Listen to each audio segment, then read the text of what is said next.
My mother and father divorced when I was young. They had an oops baby together after my mom remarried, which tore that marriage apart. That oops baby was my little sister. She died suddenly in an accident 4 years ago at only 14. You know how people say the firsts after a death are the hardest? They don't account for when there are no firsts to experience. When they should have been getting ready for prom but never will, it's a completely different kind of pain. My mom and I were talking about it, we were both drinking, and she slipped up, admitting that the bit of ashes I carry, which I thought were my sister's, were just regular ashes. Burnt wood. She had already poured out my sister's ashes, without telling me or my brother, into the plot she bought with my stepdad. She couldn't comprehend my rage because, to her, the sentiment and emotions were the important aspects, not the fact that it was physically my sister. My anger stems from the lies and the fact that those sentiments and emotions were attached to something that was not my little sister. I had no idea she cast my sister's ashes onto a plot my sister wouldn't have cared about. I screamed at her to get out of my house, locked the door behind her, and called my stepdad to pick her up. I threw the necklace out the window onto the front lawn, then immediately regretted it and tore it out of her hands when she tried to pick it up. As she would say, I made a scene and embarrassed her. I kept screaming and calling her a liar whenever she tried to explain herself or get back inside. I even threatened to call the cops on her. Eventually, my stepdad showed up and took her away.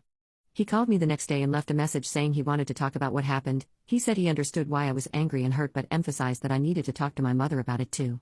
According to him, she's a grieving mother, his emphasis, and my sister's death was a huge blow to the entire family. Everyone is still trying to regain their bearings, so he urged me to show some kindness. All I can think about right now is my mom's heartbroken face as I ripped the necklace with my sister's ashes out of her hands, or the way she turned away crying as my stepdad ushered her into the car. I called her names. I let my pain and rage consume me. But I can't get past the lies, 4 years of thinking my necklace held my sister, of believing she was right by my heart, and it all unraveled because my mom drank too much. How long would she have let me believe this? How long would the lie have continued? Update 8 days later. I gave my mother an ultimatum, either she would tell my brother and father or I would. She refused, saying, "You reacted so horribly, and told me not to say anything because, you're doing this to hurt me, and you're just going to hurt them." So, I told them. I sat my dad and brother down and explained that the necklaces didn't have the correct ashes in them. I've never seen my dad break like that, and I've never heard my brother scream at me like that. He was angry that I knew before him and didn't immediately tell him, saying, "This is the kind of thing you tell me. You needed to tell me, we tell each other everything." But then he started crying and apologizing to me, admitting he's just so mad about what mom did and that he can't handle it.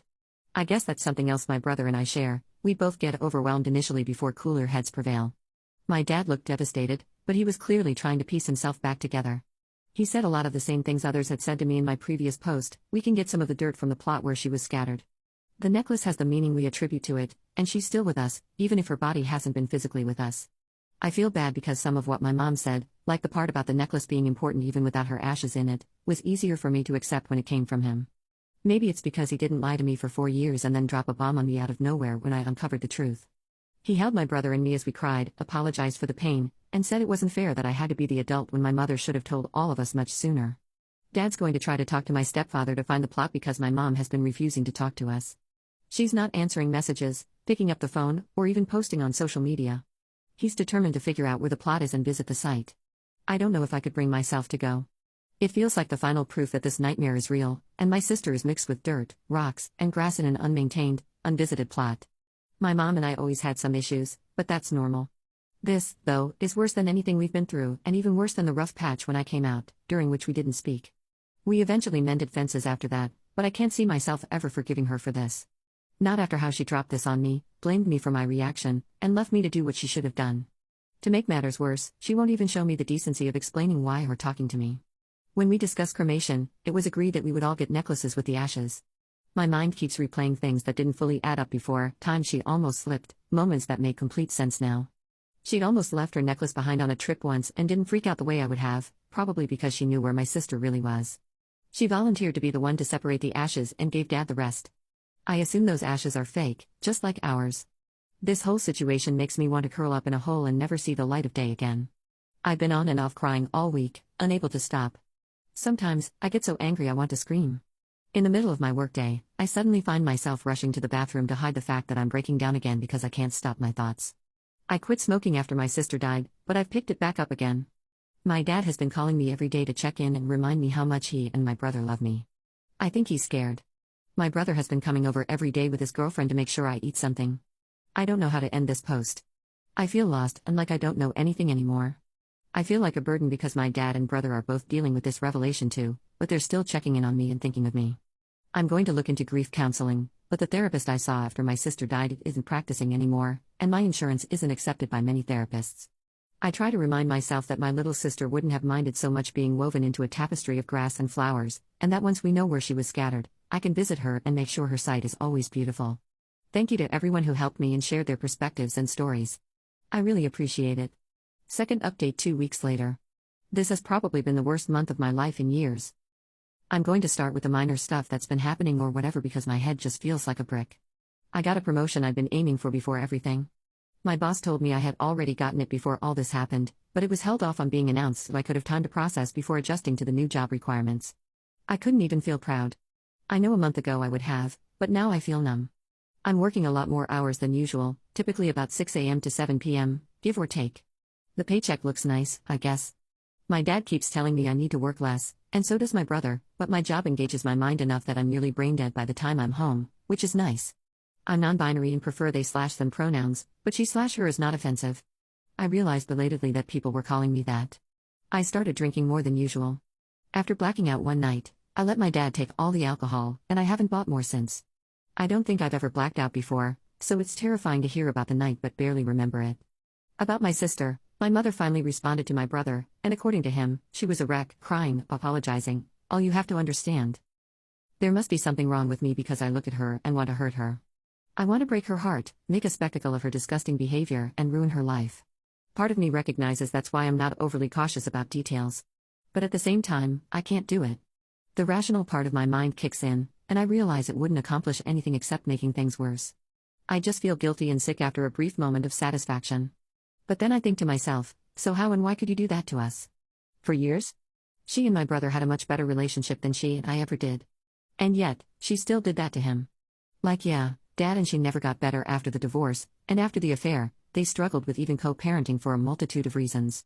She and I have had our issues. But the bond between her and my brother has always been strong, or at least used to be, and she did this to him, of all people. She tried telling my brother that she acted impulsively, in a fit of pique, but when he pressured her about why she volunteered to handle filling the necklaces, she said it was because she was okay with it at first. But then, when she saw the ashes, she didn't want to destroy her further. Her word, destroy. Like the relationship between her living children? Like our trust in her? Like the memorial we agreed upon for my sister? I don't know how to feel or if I even trust her story. But her wording makes me feel like it was planned.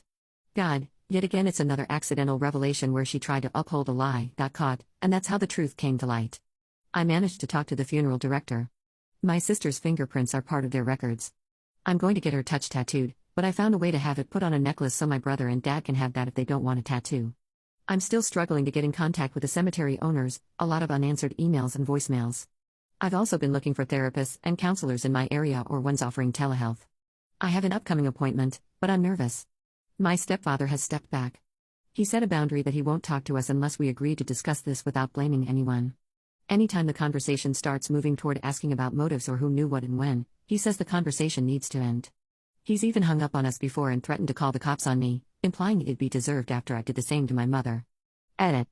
I tried find a grave, and she's not there, same for my mother and stepdad. Third update 1 month later. I wish I could give good news, but there hasn't been much, and I haven't had much time besides working. I'm just going to keep on doing whatever this is for as long as there's not a problem. I went to therapy. I tried a few sessions, and I'm so grateful she worked with me to get me on her books, but she wasn't helpful for me. I wasn't clicking with her, and I felt unheard. I'm still on the hunt for a therapist. I feel very entitled saying that. My father is not as well as he pretends to be. He is so focused on fixing this for us that he seems to have lost sight of himself. I hate seeing him like this. My brother is angry. I have never in my life seen him so mad or heard him say such horrific things about our mother and stepfather. We all just seem to be existing. My brother tried the plot hack idea. The cemetery is full. They're not accepting new burials. I tried as well and couldn't even get the plot numbers. I got so angry I was crying.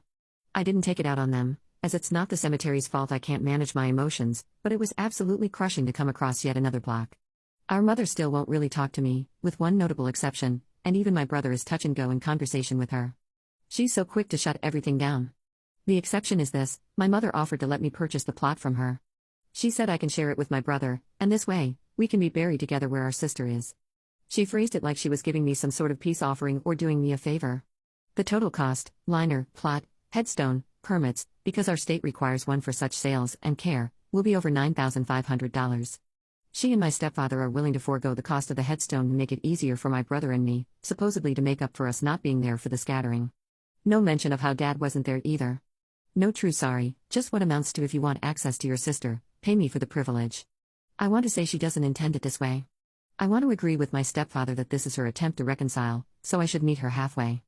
I can't keep doing this. I want to put this behind me somehow. I want to forget about the plot. I want to forget about my mother entirely. It feels like it would be easier to completely cut her out, make peace with what I have of my sister, and never, ever think of my mother again. I feel like a horrible child for thinking that way, and my stepfather's attitude doesn't help that feeling. I tried explaining that I just want some of the dirt from the plot for part of a memorial, but my stepdad started threatening to sell it back to the cemetery because clearly nothing else will satisfy you. My brother and I agree that it's a baseless threat, especially if they really did scatter her ashes there, because our mother would never do that and then separate from the plot. We both know that even if we buy it from her, she'll still visit our sister. I can't shake the nagging concern that she did something else with the ashes, something different than she's let on, like maybe the cemetery is unrelated and she was somehow clever enough to keep up or invent a convoluted lie while drunk. I keep looking at my bank account. My brother doesn't want to buy it from her, I don't think, but he's also still furious at the offer, so I don't want to say he doesn't.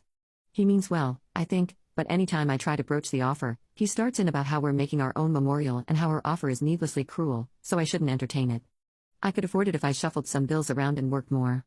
Almost for peace of mind, I want to say yes and take the offer. She gave me a deadline. I still have a bit of time, but it doesn't feel like enough. My dad has taken over trying to figure out the legalities of this situation, what he can do to force her hand to share where the plot is or to make things better. He's fit to be tied. He's doing what he can, looking into legal avenues to force her to give up the location. It seems like we don't have many options. It doesn't feel right or fair. He keeps saying what my brother has said, trying to reassure me, but I can't stop thinking about it. I'm not sleeping much these days. I think the only thing going well in my life is my work, and I still haven't had anything to drink. I think maybe the next option we can try would be letting the cemetery know ashes were illegally spread on their grounds, but what will they do in response? I know I'm being paranoid and catastrophizing when I fear they'll do something to clean my sister from the plot or take it away from my mother, and I won't be able to access it. So, I guess the update is, everything is as messed up as it has been since that stupid night with my mother. I do want to address the outpouring of support everyone here has given me. It has meant the world to me and given me a place of stability and external perspective, where my current life is far too close to provide that. Thank you all. Fourth update 1 month later. Me again, for the 4th time. Sorry, I know I've been posting a lot and will move somewhere else if it's unwanted. It's just been very helpful to post here and work through it. About a month ago, my boss pressured me into not working Saturdays like usual. I wasn't, and still am not, used to having nothing to do on Saturdays anymore. I went to the park. It was overcast, muggy, and gross from the rain. My sister would have been complaining and asking to go to a restaurant instead to people watch. I probably looked like a creep while my mind raced. It was something to do. The deadline my mother gave me weighed on me like the sword of Damocles, and I felt anxious and angry every time I thought about it or noticed the date. It was consuming me. I lost my sister. I lost my mother and stepfather. I think I lost my mind. But I haven't lost my brother. I haven't lost my father. I have a steady job I enjoy. So, I stopped trying to talk to my mom. I let the deadline pass. She started reaching out to me instead, first just calls, without leaving a message, and texts asking if I was at home or if I could call her. Then there were her Facebook posts about isolation causing mental illness in the elderly, and the voicemails from my stepfather asking me to open the door to communication and reconciliation. Then she started calling me at work or in the middle of the night. The one time I picked up because I didn't check the caller ID, she immediately told me to stop being cruel. I hung up and blocked them both. My stepfather came to my door with a box, waiting there for 10 minutes before he left it behind, as per a neighbor who noticed and was concerned about a stranger on my doorstep. It was full of a bunch of pictures and junk I'd made for her when I was a child, stupid, school-level arts and crafts. I burned them all. It was strangely cathartic, like I took my first breath after being underwater. She tried using Dad to pass along messages to me. My dad refused her immediately, asked me what I was planning to do and how I was feeling, and when I said I was done with her, he supported me. So did my brother, mostly. He commented on one of her passive-aggressive "this generation doesn't know how to take care of their family's" posts, hinting at the grave, but nothing else. It's been almost 2 weeks now since she last tried to speak to me. I'm trying to just consider her and the ashes gone, just like my sister is, and focus on the memories and how I can honor my sister as she was. I recently started with a new therapist, and he's been helpful so far, but it's early on. At least I feel a little less disconnected from him than I did with the previous one. He specializes in grief and trauma. Therapy is as difficult as I remember it. It's hard to process the fact that I'm dealing with her loss again, recontextualized by such a deliberate betrayal, but also the loss of the relationship and trust I had with my mom. It was never perfect, but it's hard for a kid not to want that bond with their parent. It's even harder to realize how deep the lies went over the years and how they continue. I find myself wondering if she's crazy from grief or if she never loved me. I've set aside $2,000 into a separate bank account, and every time I buy myself something nice, or spend money on my family, or anything like that, I use that account. My brother, Dad, and I plan to go on a trip to the campground my sister loved, and I got the reservations. I bought some flowers. I went to the restaurant that she and I used to go to, and it felt like she'd just left the room and would be back any minute. In an inexplicable way, she kind of is. Having this money set aside is forcing me to do something with it other than focus on the plot and her ashes. I'm trying to work less, but that's almost the hardest part. I'm still averaging 70 to 75 hours a week because it helps a lot to do something I'm good at, enjoy, and that keeps my mind occupied. My sister would often try to use her minimal amount of fun money on us, Mom, Dad, Stepdad, me, and my brother, and her friends before she'd even think about herself. She was a big giver. She would use money she got from chores and her own birthday and Christmas gifts to make Father's Day, Mother's Day, our birthdays, and Christmases special. She'd always have extra on her to buy something for classmates who were hungry or thirsty. I used to lecture her about her spending because of it. I also used to sneak extra money into her little bank, and I'm sure she realized it. But basically, the point is it almost feels like I'm channeling her with this. She would want to try to get me a new sketchbook before buying the book she'd been talking about for months, and she would absolutely not want me to buy the plot. She'd hate it if I did, and would tell me not to even think about it. I don't know how I haven't washed away by crying, but I'm crying again. I'm ending this post here. Thank you again to everyone. It means a lot. 5th update 4.5 months later. It's been some time since I last posted here. I don't realistically think I'll need or want to update again after this, but I do plan to keep the account because I've also been lurking in grief subreddits, which has been a big help too.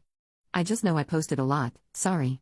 I said it once before, but it has been really helpful to have this community support. It was actually really surprising and reassuring. It helped a lot to feel less like I was to blame for it all. I have my sister's fingerprints. I had to call again and again, and I felt terrified they would be like my mother, but the person I spoke to was so incredibly apologetic for not having delivered sooner. It was kind of nice, in a selfish way, to have someone apologize for not following through on a promise to me. Dad also found a footprint of hers in clay from when she was a baby, one of the few things my mother let him have.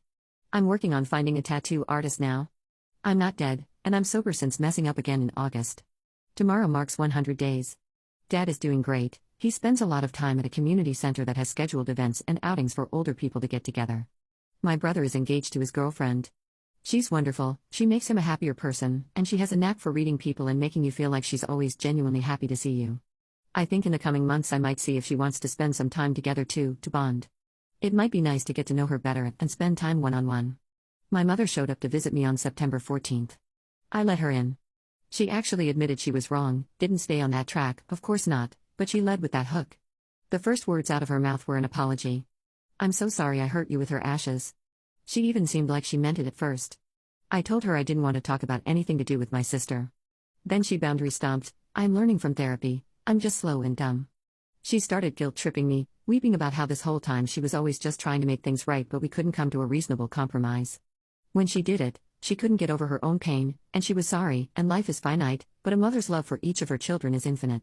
I let my pain overwhelm showing you that love, and how she kept trying to find a way to fix what she said to me so thoughtlessly. I believe her admitting it was thoughtless, but I don't believe the situation was thoughtless.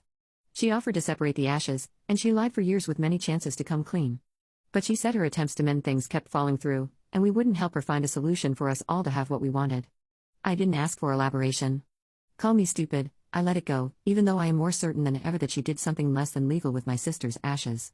I'm actually really proud of how I handled her apology and how it compares to how I would have just accepted it before, thanking her for it but not forgiving or absolving her.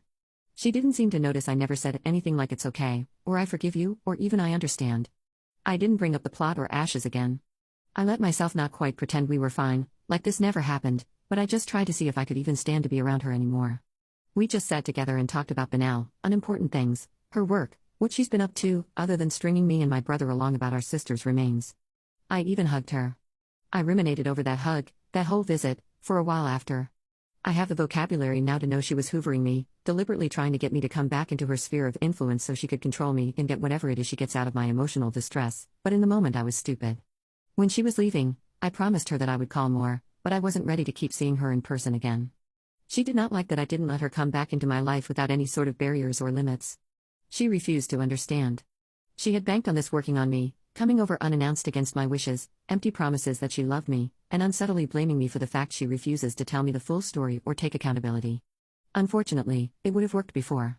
Again, a horrible night all around, but I'm proud that I learned better. She told me, keeping yourself alone is an ugly way to live, you'll regret it later, and that my sister would hate how I'm destroying the family over a mistake that she has tried many times to fix. She said it was a mistake made by a mother suffering a loss I will never understand, and that we all stood together after her death, but I have single-handedly ruined everyone's healing process. I know ultimately my reaction gave her exactly what she wanted, a chance to play the victim because her child called her horrible things when she was just trying to make amends. My response then was like projectile vomit, but curses, vulgarity, and sheer cruelty, calling her words I have never once in my life uttered before. I told her she has been ruining our lives ever since she broke things off with Dad, that she apparently loves shaking people up and squeezing them for her own entertainment and satisfaction. I told her she is a horrible human being that I wished had never procreated because she has done nothing but bring misery into this world. The only good thing to come of her was reduced to dirt and rainwater because of her own selfishness. Things from previous years came up, big and small. The time when I came out. My first serious boyfriend that she freaked out over and made disgusting comments about. My track meet that she missed in favor of screwing around with my current stepfather. The fact she treated me like an inferior backup to my brother. Every single time she made me feel small in comparison to her love for herself. Again, I feel like an idiot. I danced to her tune, one way or another, and gave her a reaction that validated her feeling of being the real victim. I can picture it now. Can you believe my ungrateful, evil child? Yelling at me and cursing at me for apologizing for a little misunderstanding. At this point, I doubt she would bother gendering me correctly though. She ended up slamming my door on my hand, threatening to pour her ashes down the drain. I followed her to her car and just kept screaming. I have never felt such rage and irrational panic flow through me. She drove off, and I haven't entertained her BS since. She is still trying, but I know I have to wait it out.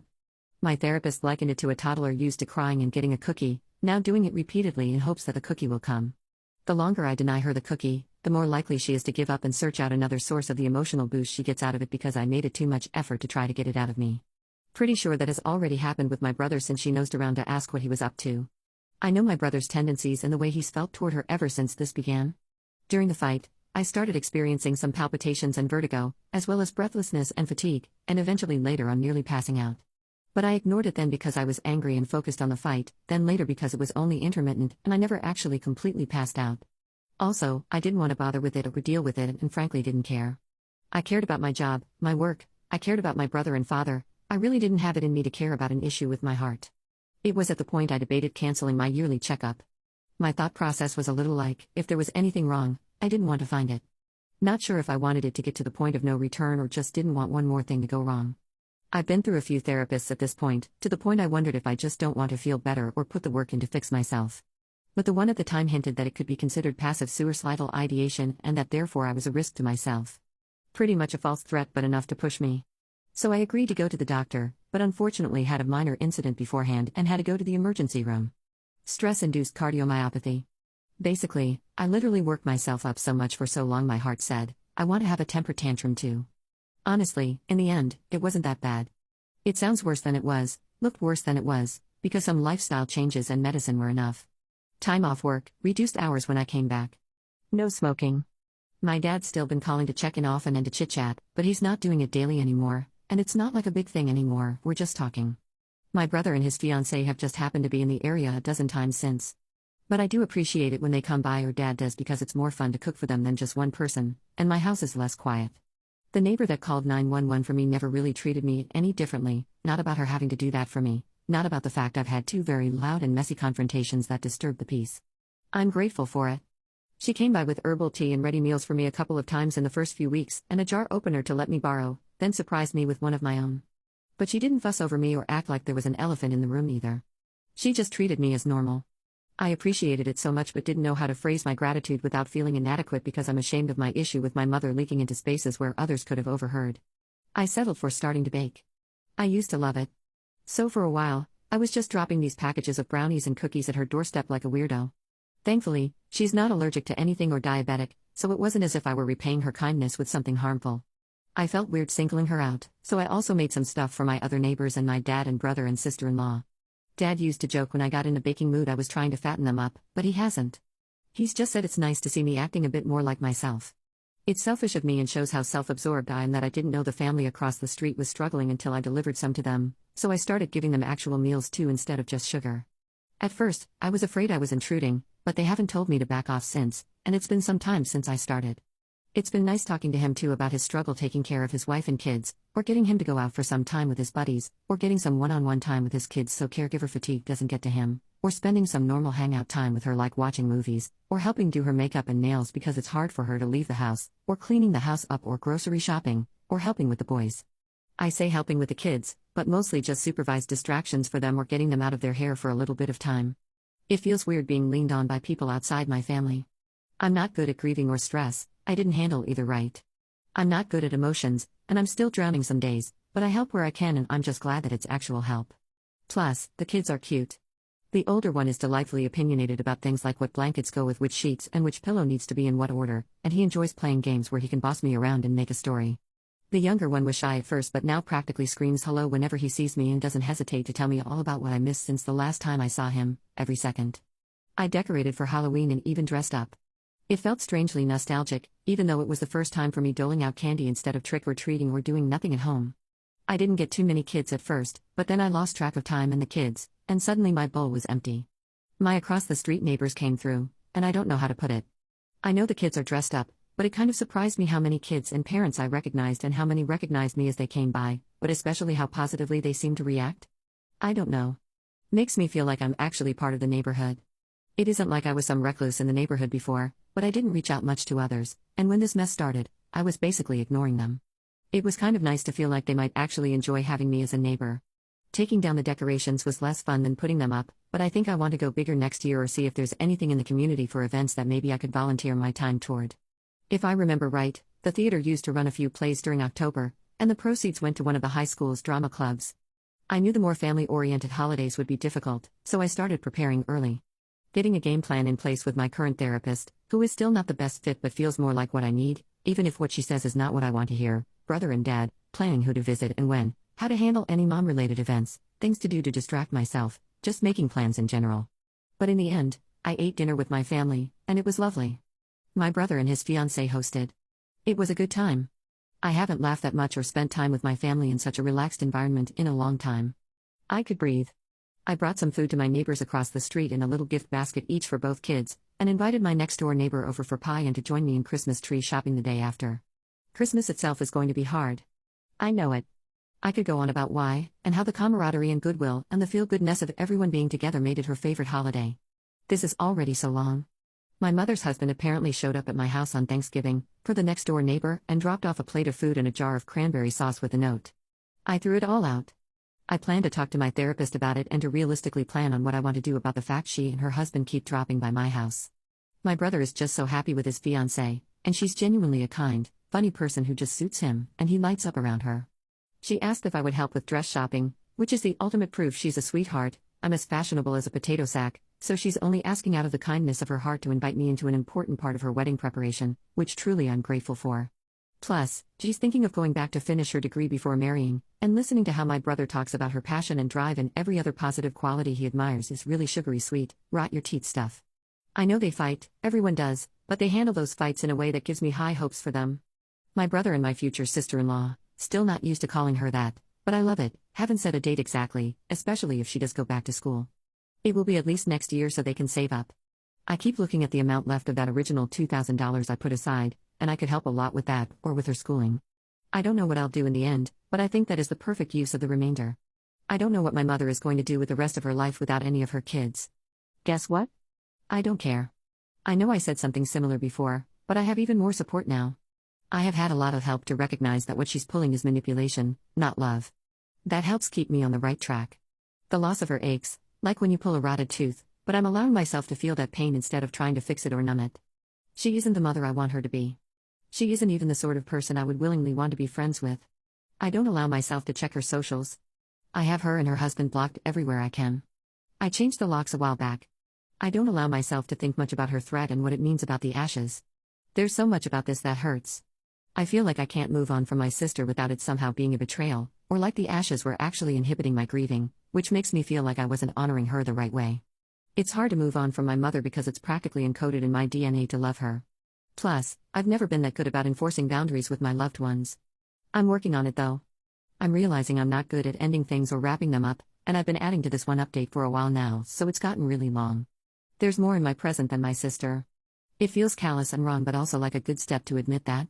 And I don't just mean my work, which was what I was relying on so much, or the endless chase after my mom and answers. I'm spending time with my neighbors and doing things other than working. I'm getting out of my house, actually planning for longer than a couple of weeks ahead. It feels weird. The hole is there, and it's still so deep and gaping and painful just to look at. But I don't feel anymore like the best I can do is teeter on the edge. I'm not falling in all the time or barely hanging on anymore. This time I think I actually have the support and the knowledge I need to be able to stay strong and not let my mother ruin things for me. I'm going to post this, then go out to dinner with my neighbor. Thank you to everyone who has helped me work through this absolutely nightmarish roller coaster and to get to this point. I owe a lot to all of you. I never would have dreamed of feeling even an ounce like I could ever come out of this spiral for a long time.